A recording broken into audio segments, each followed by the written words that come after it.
Welcome to Breast Friends Cancer Support Network. Your host is Michelle Beck. Our show is here to help breast cancer patients, survivors, thrivers, their friends, and family by providing resources, support, and inspiration they can use right now. Here is your host, Michelle Beck. Hello and welcome to Breast Friends Cancer Support Network. I'm Michelle Beck. I'm a 2-time 9-year survivor of breast cancer. I'm the patient programs assistant at Breast Friends of Oregon. And when I have time, you can find me on social media or my blog at I Never Liked Pink. So today I'm super excited to have my guest here.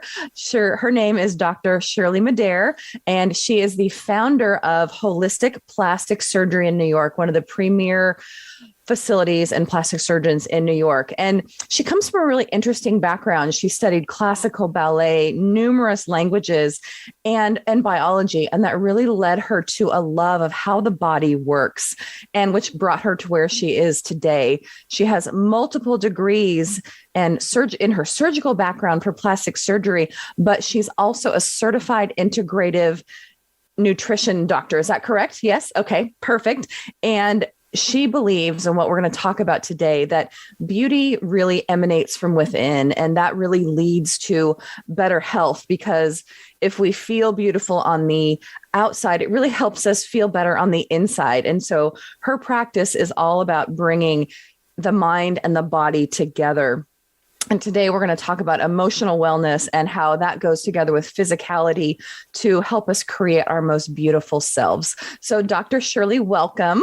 Thank you for having me, Michelle. I think we're done. You said everything. I mean, that introduction was so gracious and beautiful, and I'm not sure if I deserve it, but thank you for that glorious introduction. And I promise I will try my best not to disappoint, except for the fact that I'm wearing pink today.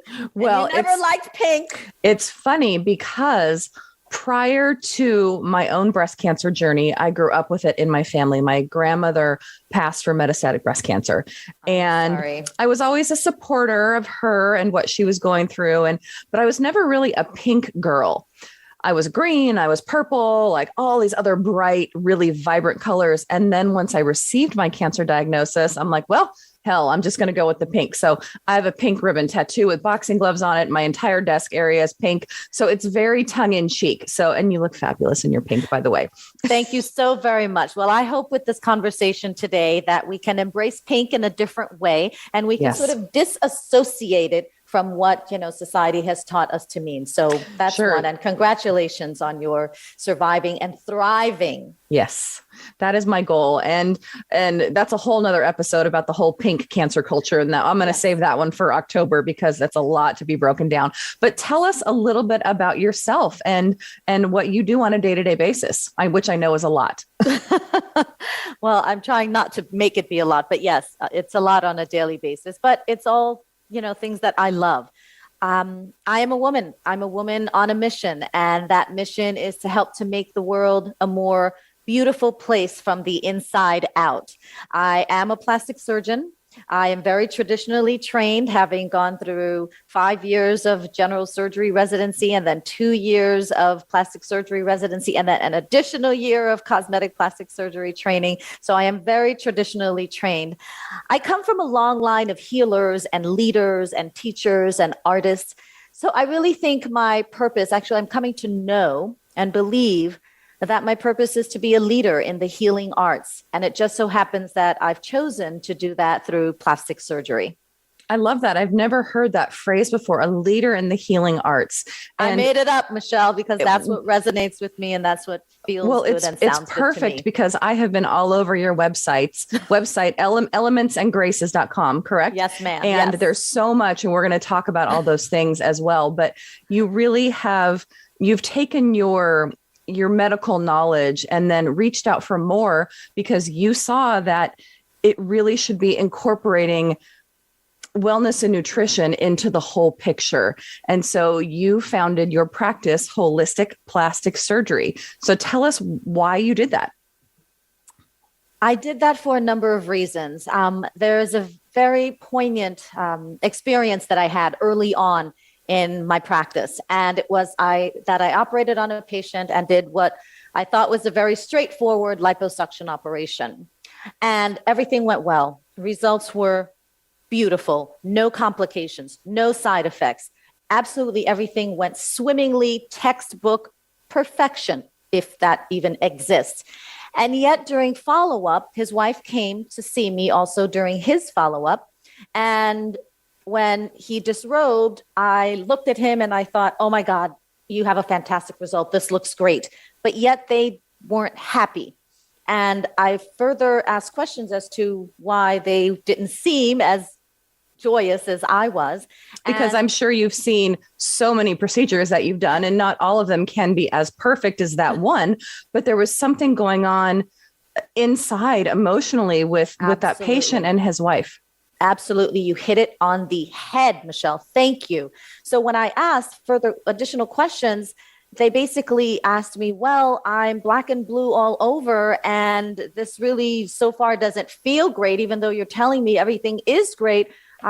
What am I missing? And that's when I had something go off in my head. And I thought, wow, it isn't just about the technique. It isn't just about the operation going perfectly step by step. It's about how the patient feels, how the patient perceives that they feel and perceive that they look. And so I had to go deeper. And that's when my journey began, because that patient taught me that it wasn't just all about me and my surgery and my technique. So that's when my holistic journey began. And that's when I coined the term. I actually made it up, holistic plastic surgery. And the slogan is person before procedure. I love that. And looking over your website, it's very obvious that that is what your practice is all about. So if you could say you had a mission or a philosophy, what would those be in your own words?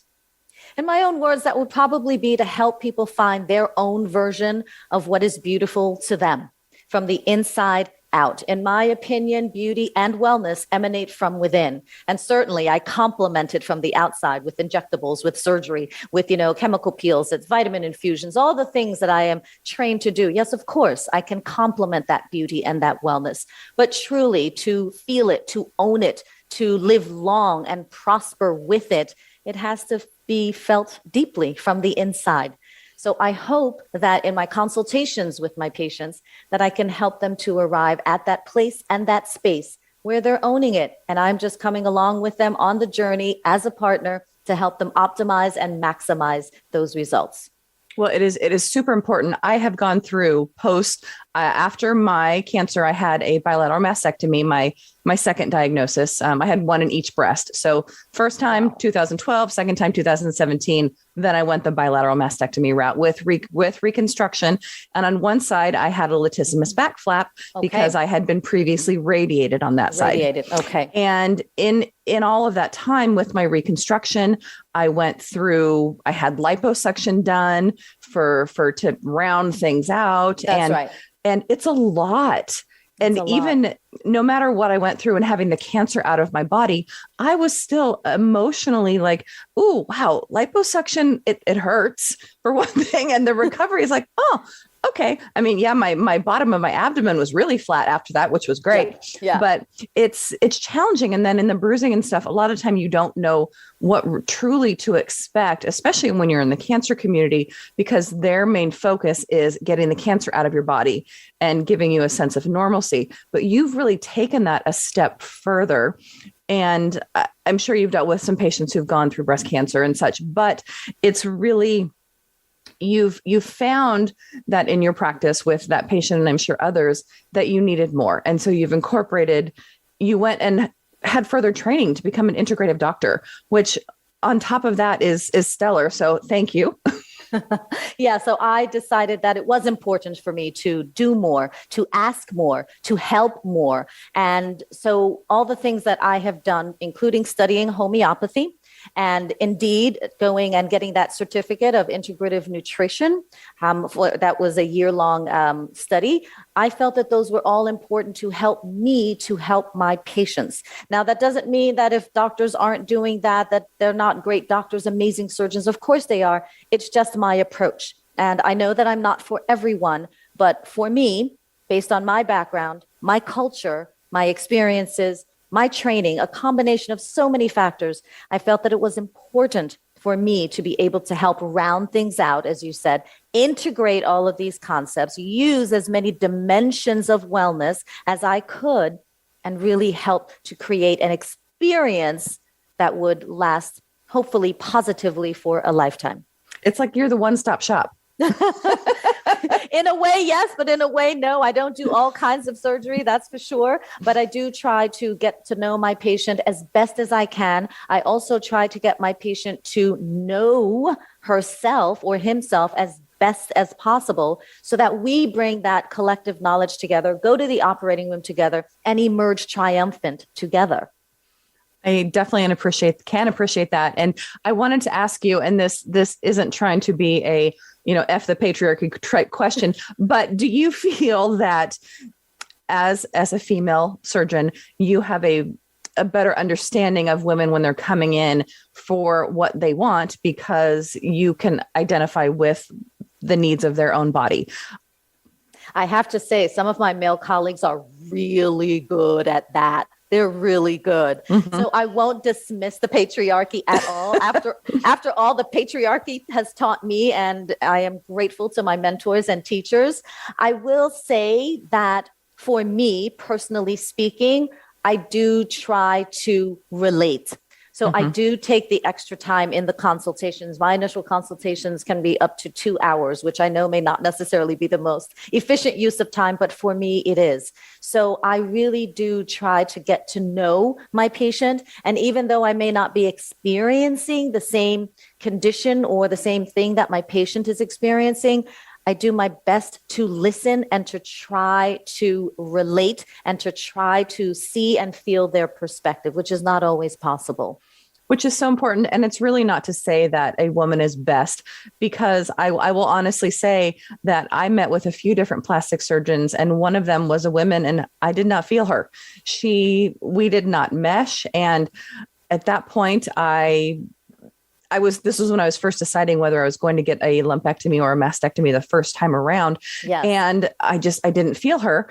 And I ended up going with a lumpectomy at that time, not because of the lack of connection, but my next plastic surgeon that I met when I was considering my mastectomy, we clicked. She literally it's really about being your own advocate. And it doesn't matter whether it's male or female. It's finding that person who makes you feel heard. And 100%. I especially appreciate the long consultation, because someone who's coming in to see you for whatever type of procedure they're doing, whether it's a surgery or the chemical peels or the injections or whatever, you need to know why they're doing it. Yeah, I would agree with that. And not just why, but what they're working with, what their motivations are. I also remember, and getting back to your point about how surgery and the entire experience can be emotional, I had another experience with a patient who came in and wanted 4 or 5 different operations. Now, clearly, I wasn't going to do that. But before saying no to her, I had to ask about her motivations. Why these 4 or 5, and why in such a short period of time? What is going on? The further I delved into the conversation and the discussion, I came to find out that her husband had left her for a younger woman, and she wanted to completely remake herself in an attempt to win her husband back. Now, at that point, I commiserated, I understood, I empathized, sympathized, all of it. I pushed forward a box of tissues and I said to her, I am so sorry. We cannot do all of these operations. One of the reasons being not safe. Second reason being, no matter what I do, no matter how fabulous you look, these operations will not bring your husband back. And she had a moment and I had a moment, and she just started crying, and I apologized. I hope I didn't insult her.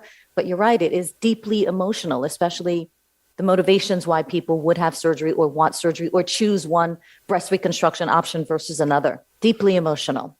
And that is so important. It is you are acting as a counselor as well as a surgeon and a holistic doctor, because it really all is so important. That was actually my next question, because I know women who are going in for whether it's facial or breast reconstruction.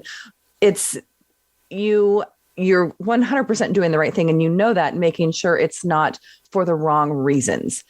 And it's a very personal decision on how we want our bodies to be.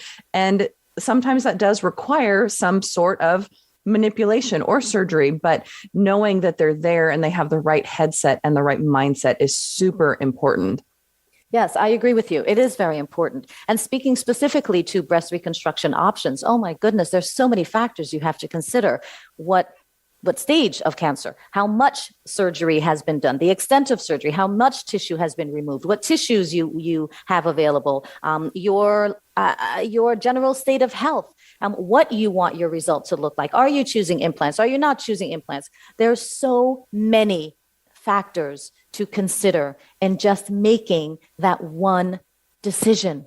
That of course you need the support. You need the psychological support. You need the emotional support. You need the resilience. And many times patients will not have that resilience based on what they're going through, right? So there's so much going on.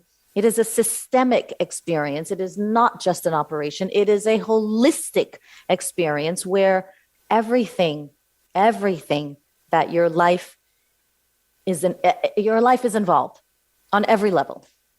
100%. And on that note, we are going to head out to take a short break because we have so much more to talk about. But listeners, remember, you can make a donation to Breast Friends on our website or by texting BF Radio to 41444 to ensure that women don't go through cancer alone.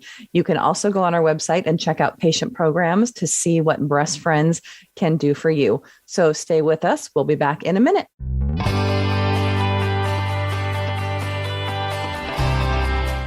Thank you for listening today. Breast Friends needs your support. We rely on donations to continue our mission that no woman goes through cancer alone and to keep the show going. Please consider making a tax-deductible donation to Breast Friends. You can text BF Radio to 41444 or visit us at breastfriends.org to donate. You can also like us on Facebook at Breast Friends of Oregon or follow us on Instagram at Breast Friends PDX. Be sure to tune in to the Voice America Health and Wellness channel every Wednesday at 9 a.m. Pacific, 12 p.m. Eastern Time for Breast Friends Cancer Support Network. My Care Crew's mission is to make the cancer journey a little more bearable. They offer products and services that have been specially designed and curated to meet the needs of cancer patients, caregivers, and their loved ones. The mobile app connects patients and caregivers with their care crew to streamline day-to-day challenges experienced in the cancer journey. The app makes it easy for patients and caregivers to ask for help, manage the inflow of help from loved ones, share updates, create wish lists, and more. You can download the free app in the Apple and Android stores today.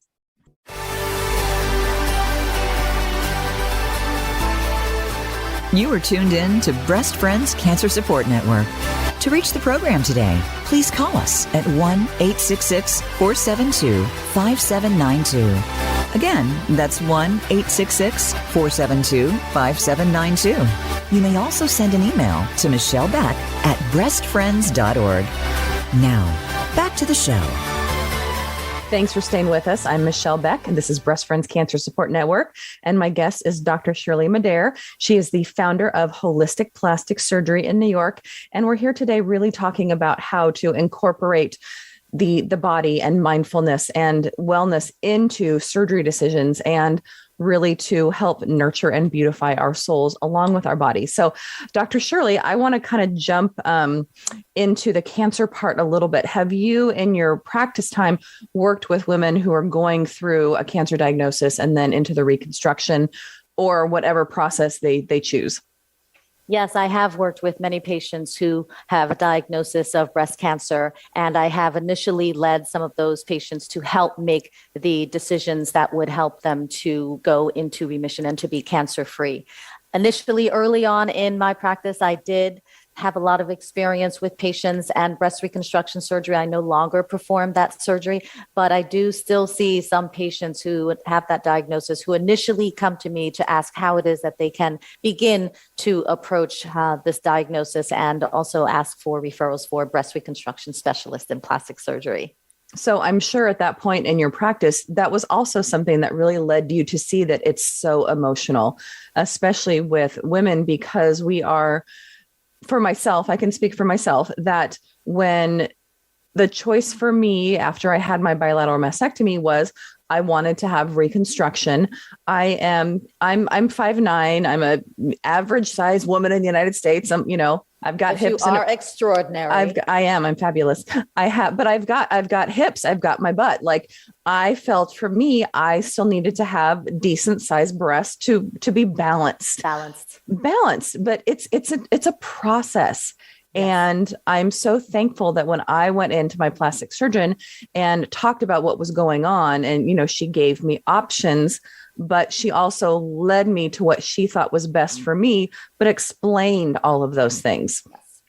Yes, I do think it is important because there are so many options. It is very important to be able to have those discussions, lengthy discussions with your plastic surgeon to make sure that you make the choice that you would be happy with and that you find balance and harmony. Yes. And one thing I never asked her, but I always meant to, so I'm going to ask you because you're a captive audience here. So my implants are underneath my chest muscle. Yes. Is it true that many cosmetic implants are over the muscle? Yes, some cosmetic implants breast implants for cosmetic purposes can certainly be over the muscle or on top of the muscle. In my practice, I primarily choose to place them under the muscle, and having them under the muscle provides an extra layer of protection, so to speak. But throughout the world, there are implants that are placed above the muscle, indeed. Now, what is it? So just to give them more support, is that the main reason to do it? Well, not only more support, but again, an extra layer of protection, so to speak, so that you don't necessarily feel the implant so readily, and not that this would necessarily happen, but it also helps to prevent your being able to see the contours of the implant. Interesting. Okay. I didn't know that. And because some women have very thin tissues for the skin and the fat. So it's very thin, and placing an implant directly underneath that fatty tissue or on top of the muscle may not necessarily be the most aesthetically pleasing outcome, especially on a very thin woman. Is that an easier recovery process to go on top of the muscle? Because the muscle is not disrupted, because the muscle is not incised in any way. So yes, placing an implant above the muscle would be less painful. Now, have you also created actual new nipples for people? Like the ones that actually, like, I guess, stay erect all the time? In the past, I have done that, and there are many ways to do that. So after some of the stages of the breast reconstruction are completed, one of the final stages is nipple and areola reconstruction. And even on top of that, there are some women who are happy with their nipple and areola reconstruction. However, there are some women who say, yes, that they want their nipples to be a bit more erect or a bit more just add attention a little bit more. And there you can actually add injectable fillers. Interesting. I didn't know that. For me, I always thought that I'm like, okay, I'm going to have my nipples reconstructed. But then the more I thought about it, I'm like, no, I like wearing little flat tank tops all the time. And so I didn't want to worry about that. So I went the tattoo route.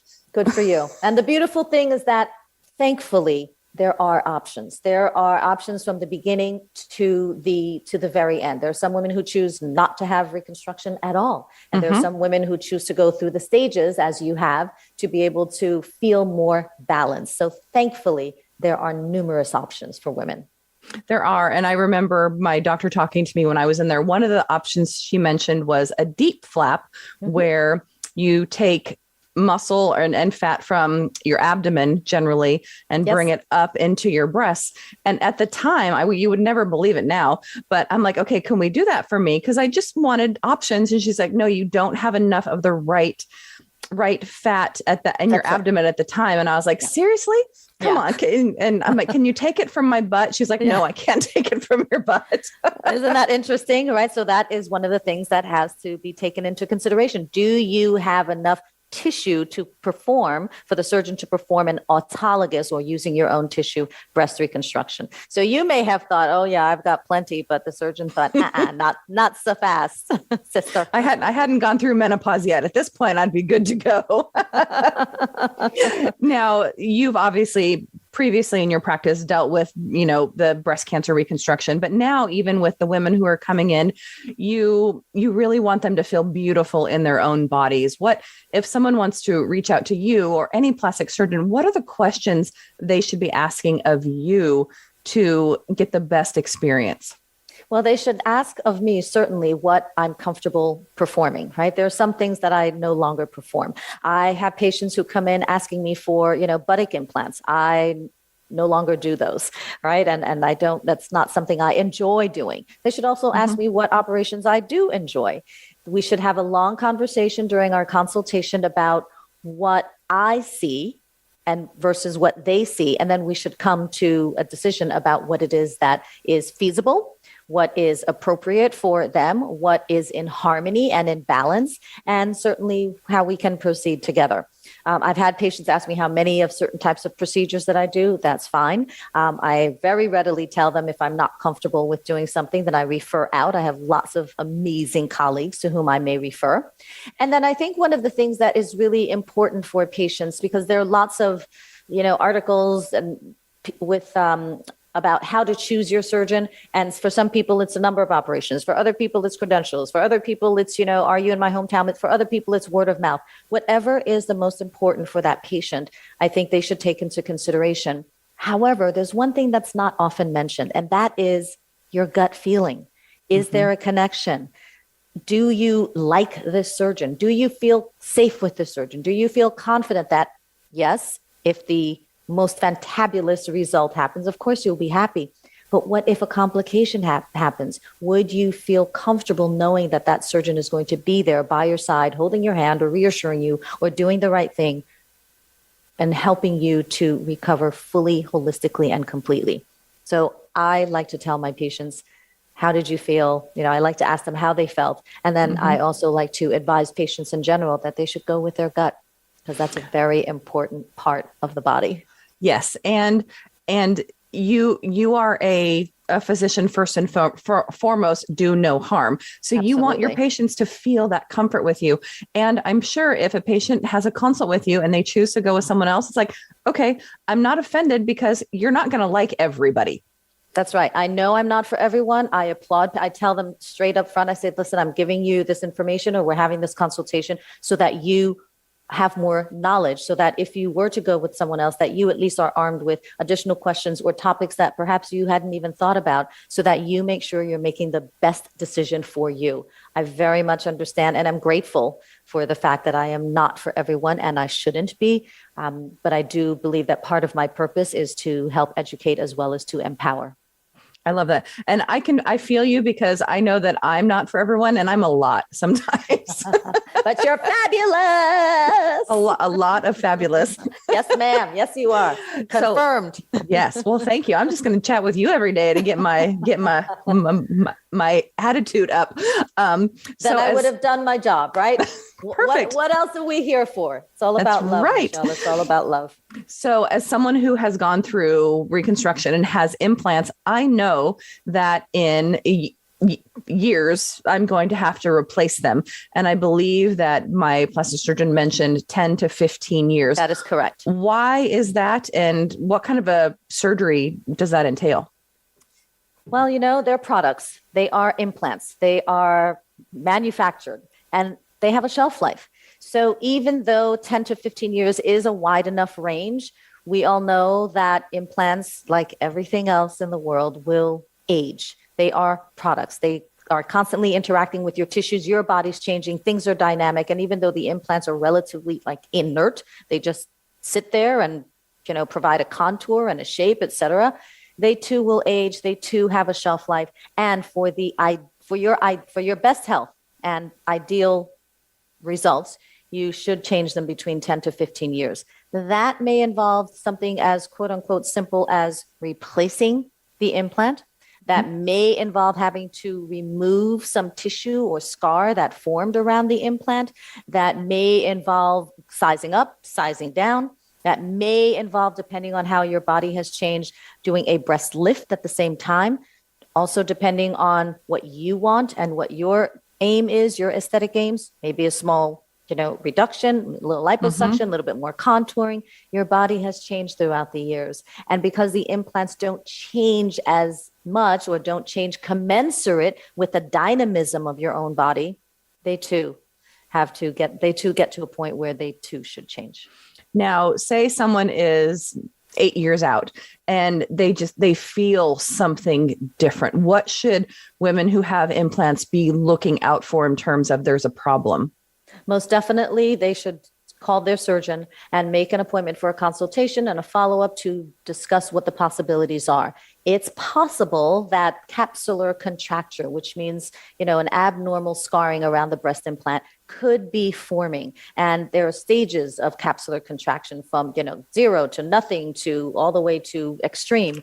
And so that is a diagnosis that really ought to be investigated. So if a patient is feeling that something is just not right, go with the feeling, make the appointment for the consultation, and get to the bottom of what's really going on with those implants. There has to be a level of vigilance that accompanies any patient who has a foreign body, meaning an implant in his or her body. Now, I definitely had experienced some capsular contracture where on my left breast, where I had my latissimus back flap, because I had been radiated. And it was for latissimus back flap. For those of you who don't know, they literally take skin and muscle from your back. They wrap it around magically underneath your armpit and they bring it out to your breast. I have on my left breast a scar that looks like a football shape, and which is literally skin and muscle from my back. It's crazy. One day I literally looked down and I'm like, I was telling my husband, look. He's like, what? I'm like, there's hairs there. He's like, what are you talking about? And freckles, because it was from my back. I mean, not long hair. I'm not hairy, but you know what I mean? So it's definitely amazing. It's an interesting procedure that all they can do. But what are some of the risks from possibly having implants? That definitely is one of the risks: capsular contracture, scarring, bleeding, hematoma, excessive bleeding. And this is obviously right after the operation, but infection, a week out, 3 months out, et cetera. Deformity, right? And that could be a result of capsular contracture, or it could just be the result of perhaps over time doing certain types of activities and having, the breast implant shift on one side and maybe not on the other, depending on someone's build, someone's musculature, their activity, et cetera. Puncture, deflation, leaking, all of these things can happen over time. These are some of the potential complications or some of the things that may occur with breast implants, which is why I mentioned that anyone who has any kind of implant, whether it's chin or chest or breast or buttock, there has to be a certain level of, actually a high level of vigilance when it comes to monitoring what's going on in your body with these implants. Yeah. So 100% important to listen to your body. And if you have questions, call your doctor. And I forgot why I started that whole capsular contractular thing. I actually found relief from myofascial therapy. Yes. I have an amazing myofascial therapist, and because my breast was literally rock hard, and she literally over a few sessions went in and did just amazing work and has taught me how to do it myself. So whenever I feel like it tightening up, I just go in and I do the holds and the pulls and all these things. It's amazing. So cannot recommend myofascial therapy enough as adjunct to all of the other things that are out there. I'm glad that you mentioned that, because that brings me to the point of touch, human touch, right? Because that massage actually is really important. So continue to, massage your breast, or, touch yourself, if you will, because that movement, that massage, that self-care is very important. Definitely. And we do have so much more to talk about, but we are going to take another quick break. So listeners, please stay with us. If you would like to be my guest or submit your warrior story for me to read on the show, please email me at michellebeck@breastfriends.org. Stay with us. We'll be back in a minute.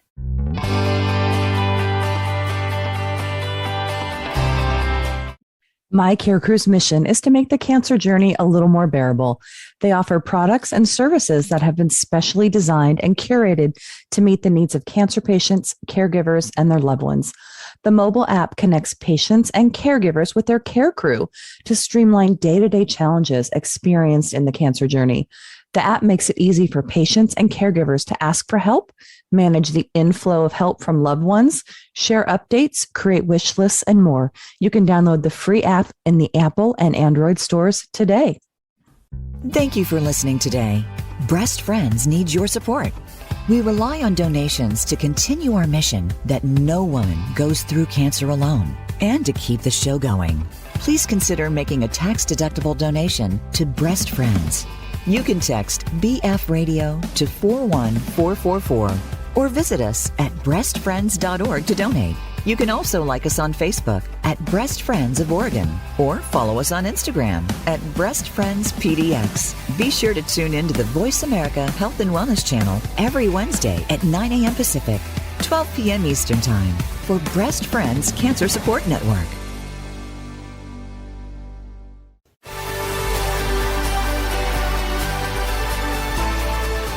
You are tuned in to Breast Friends Cancer Support Network. To reach the program today, please call us at 1-866-472-5792. Again, that's 1-866-472-5792. You may also send an email to Michelle Beck at breastfriends.org. Now, back to the show. Thanks for staying with us. I'm Michelle Beck. My guest is Dr. Shirley Madare, and we are talking about her holistic plastic surgery practice and all of the things that go into that. And she has spent years doing the work to really help her patients come out feeling beautiful and fulfilled. So one more question before we really dig into all the other things that Elements and Graces does. There are women who choose to not have reconstruction after a cancer diagnosis when they have their breast removed. Can you talk about some of the options, maybe staying flat or some other things that you've seen in your practice? Well, I have seen early in my practice, I have seen women who have chosen not to undergo breast reconstruction after a diagnosis of breast cancer. And they obviously undergo all the treatments to eliminate the cancer or to go into remission. But in terms of reconstruction, they have chosen indeed to not have any breasts reconstructed. So they will stay flat or they will delay their reconstruction. They will say, you know what, I need time. I need time to process everything that's going on in my life. I need time to process that I have this diagnosis and I want time to heal. And maybe later I will reconsider whether or not I will just have implants or I will have autologous or I will have a flap, etc. So, and that's actually something that's not really talked about is you don't have to do that right away. Correct. And I think so many women, they're so traumatized when they get the cancer diagnosis and they're trying to figure out, what do I do? That sometimes they're just on autopilot. And that's why I think having a counselor in as the same person as your doctor, really to know like, okay, what do you want to do? And if you're not ready to do this, yes, you can delay it because insurance will pay for it even years later, which is something, I mean, our medical insurance system is definitely messed up, but that is one good thing that I really appreciate.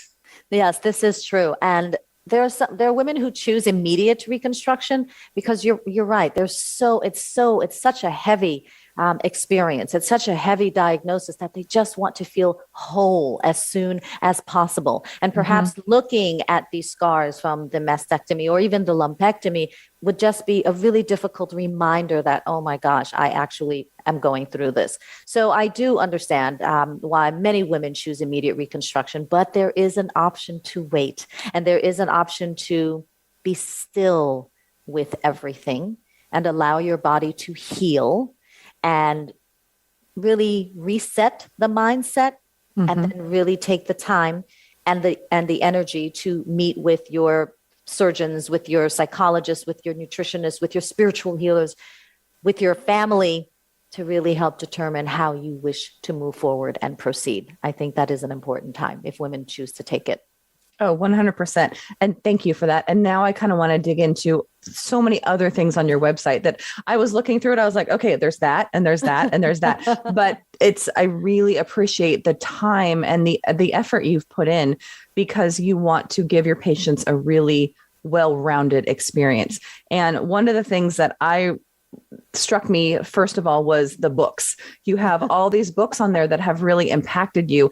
And I'm a reader. I have a Kindle and I read on my iPad, but I still love actual books and I have stacks of books, especially I'm so fortunate this year past year to have read so many books from amazing individuals who've gone through cancer diagnoses, written a book about it, and talked about things. And I'm actually in the process of writing my own book.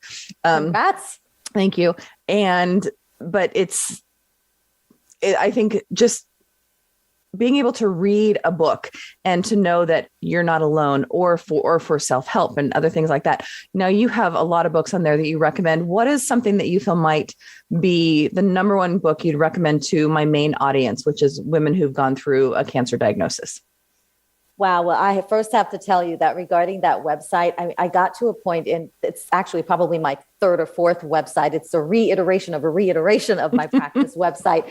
And I just got to a point in my practice where I thought, okay, I know this is going to seem like a lot, right? I'm talking about books. I'm talking about recipes. I'm talking about detox. I'm talking about plastic surgery operations. I'm talking about injectables. What is this lady doing? But I just didn't want to be the technician.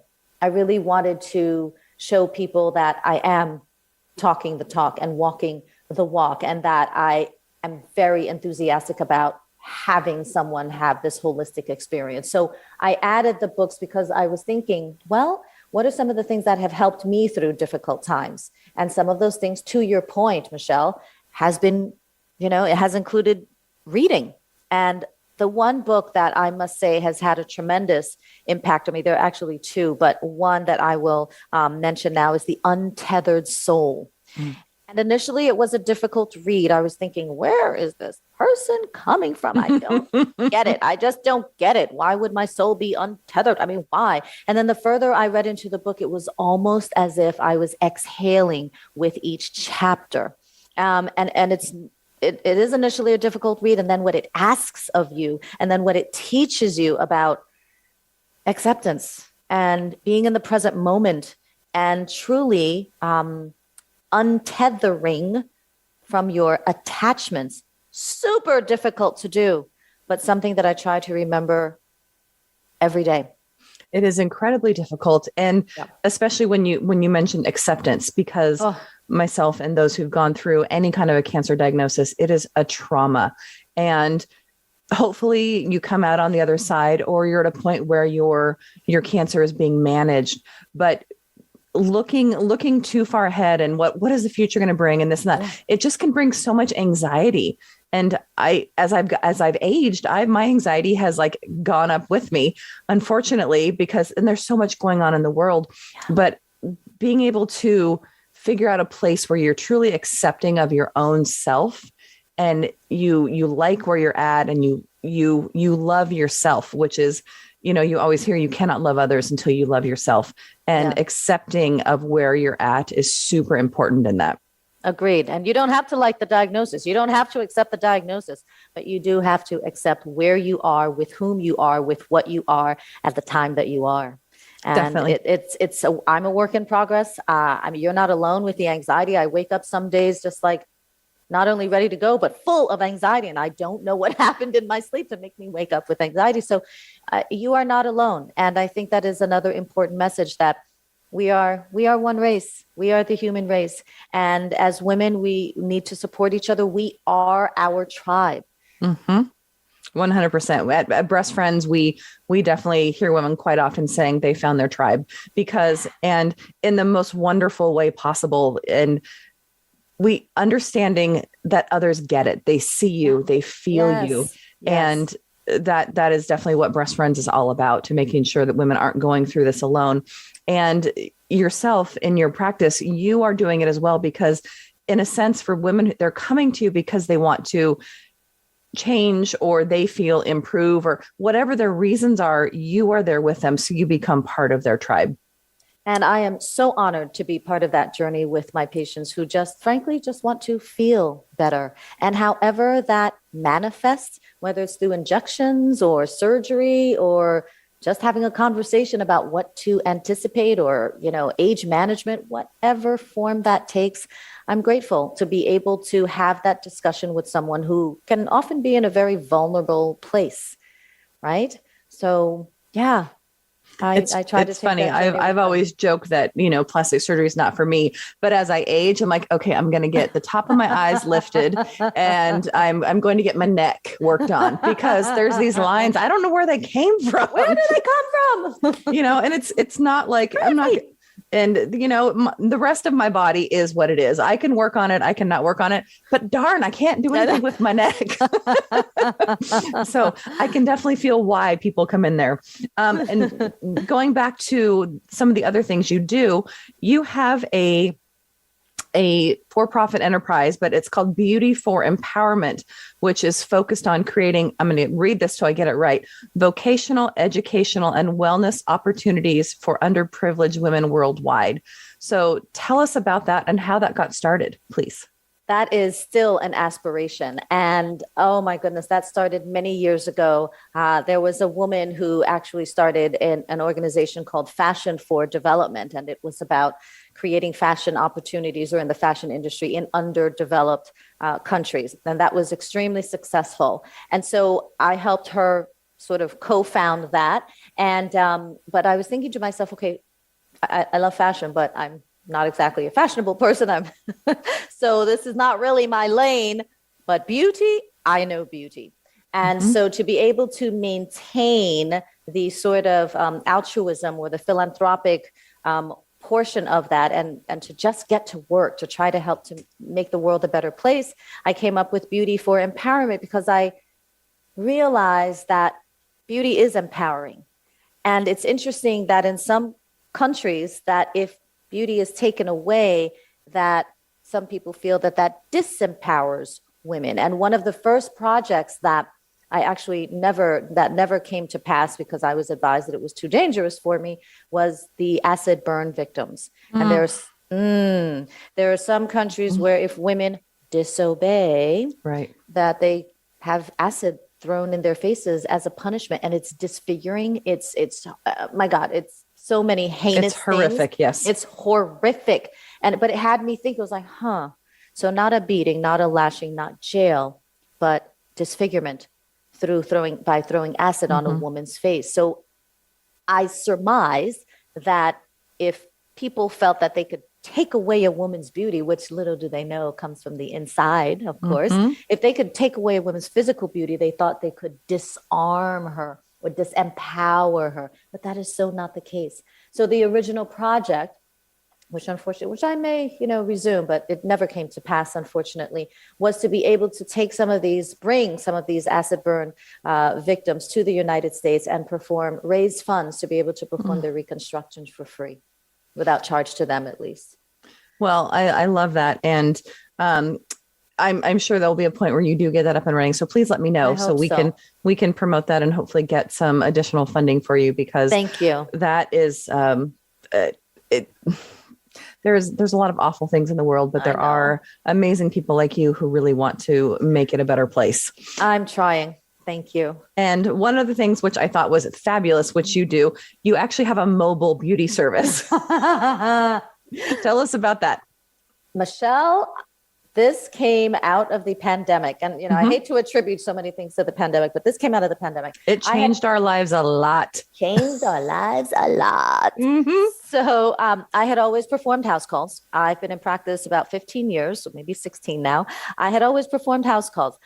But during the pandemic, I thought, okay, I obviously have to do things differently here because I'm not working. And that was a whole mental situation for me. I'm not working. My patients aren't coming out. I'm not going out, but people still want things done. And maybe a little tweak here and there would help people to feel better. So how can I do this differently? How can I improve on the old model? And so I thought, okay, there's dog grooming trucks. There's taco trucks. There are food trucks. There are do your laundry trucks. Why can't there be a mobile aesthetics truck? And so Jet Set Beauty RX had always been the name of my house calls, but now I took it to the next level. And so Jet Set Beauty RX is a mobile aesthetics unit. I drive to your home, your hotel, wherever you are, rather than my going into your home, rather than you having to take public transportation, a bus, a subway, drive yourself to my office. I come to you. I bring my office to you. You step into the van, protocols, disinfection, clean, safe, etc. You get in a surgical chair, surgical lighting overhead, and you get your procedure, swipe out, electronically, and you are out the door. I love that. I'm home. I'm picturing the mobile surgery station that they have on Grey's Anatomy or Station 19, and you in there with your coat and your stethoscopes. Yeah, I don't do surgery in there, but I do a lot of the procedures that I normally would do in my office, such as injectables and the peels and the vitamin infusions, etc. I love that. Fabulous. Gosh, we are almost out of time. We could talk all day. I can't believe it. I want to know two things. Yes. Your recommendation for someone who's considering any kind of plastic surgery, just really quick, and then how they can find you.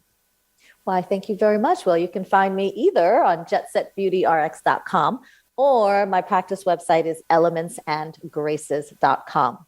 And for anyone who is considering breast reconstruction options, I obviously would have them discuss with their plastic surgeon first, whom they would recommend as a breast cancer specialist and as a breast reconstruction specialist. And there are also plenty of resources online, American Cancer Society, plasticsurgery.org, etc. There are lots of resources online where patients may get information. But I think that because there's so much information online, the conversation really must begin with one's plastic surgeon.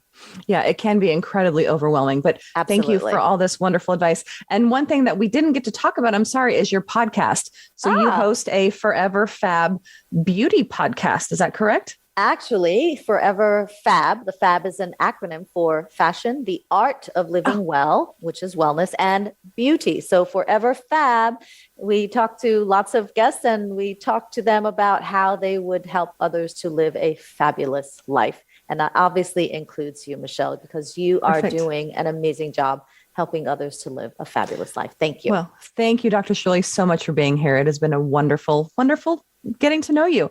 Thank you. Listeners, if you need our services, please go to breastfriends.org. You can also make a donation there or by texting BF Radio to 41444. You can find our show on all available podcast platforms on the Voice America Health and Wellness channel and all 2022 episodes on the Breast Friends YouTube channel as well. If you would like to nominate yourself to be my guest or to share your story, please email me at michellebeck@breastfriends.org. We'll be back next week. And until then, remember, we rise by lifting each other.